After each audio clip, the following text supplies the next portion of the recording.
the dream, falling in love with the dream that never was. They gave you a gift, even though they're not here, even though they went their own way, you went yours. They gave you that gift of inspiration, of a dream that you feel you want to experience in this lifetime. That's a huge gift. Imagine the wind in your sails. Imagine the inspiration, the colors. You start to see the world differently. You carry that vibration with you. That love is legitimate, right? But we need to talk about something. We need to talk about the dreams that we fall in love with, that we attach to, that we bond with.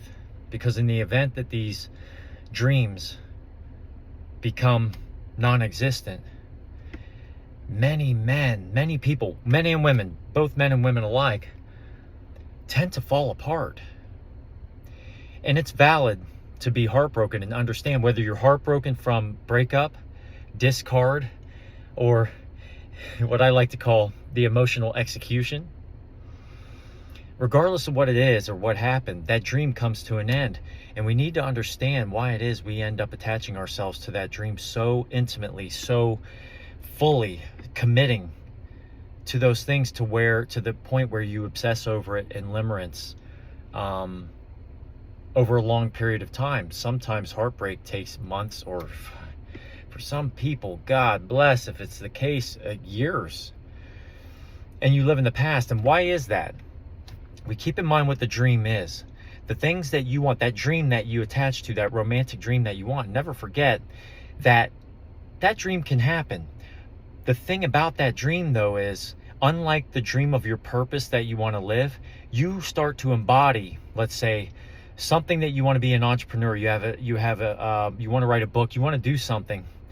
You can embody being an author. You can embody having your own idea and making money out of it, right? And having a prosperous life with financial freedom. Those things you embody and get into that connection with, or in alignment with. Your vibration becomes in alignment with it, and therefore it already is. You step into what already exists. That's your dream that you can become. You can control that through mind control. You control your own mind, your own thought patterns. You embody and embrace being that emotional feeling of already having that which you want, okay? Now, the difference between that and then trying to embody that dream of a romantic relationship is that you cannot control what another person thinks. You cannot control what another person does. The only thing you can control is your mind. And in the moment, and by the way, when you're living in that dream, you're embodying the dream, that means that you've gained self-principles, foundational principles, your values of self-discipline, all right?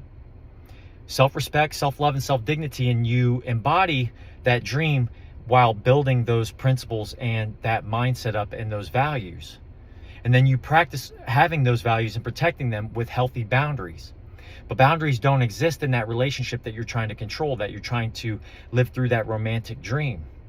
When you don't set those boundaries, those values will dissipate and you will sacrifice the self for that relationship. All right? And this is the problem. We detach from the self.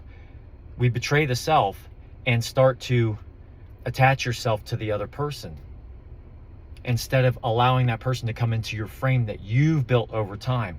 Things that attract naturally to you living through your purpose, that spiritual, that state, that mental state of energy, of commonality that you have with your dream, with your purpose, or with that person. You feel a spiritual connection, but it has to be reciprocated.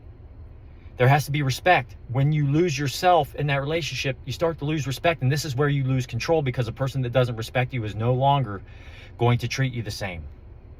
They're no longer going to feel the same. And that constant feeling of not feeling the same is going to lose attraction. And now you can't control what that person does. Now you can't chase this or change the snowball effect of how they're feeling. They're lost in their feelings. And you become lost in their feelings because their feelings become a barometer or a thermometer for how you're feeling, and you orbit around how they're feeling. Now you're chasing something. Now you have to hold on tightly. Now you're out of control. And now you lose.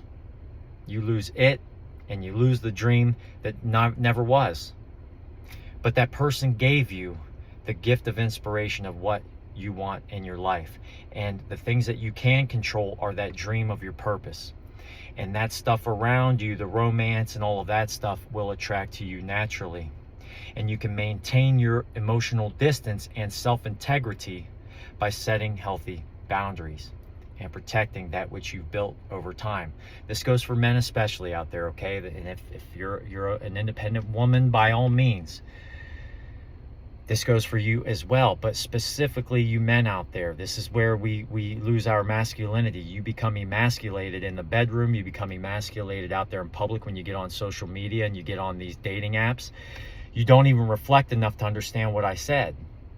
Or you nod your head like you understand what I say, but then you go right on your dating apps.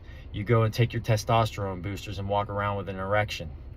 You can't help it. You need validation. When you lose that purpose and the values that come with living through that purpose, the values and integrity and the foundational principles and the virtues that you built over time living through that purpose, you start to lose. You lose it within yourself, and then the person who's no longer respecting you, they're only reflecting back to you what you're thinking and how you're treating yourself. Keep that in mind. Live through your purpose. That's your dream. That's your dream. That's what you can control. You can't control what anybody else is thinking, feeling, or doing.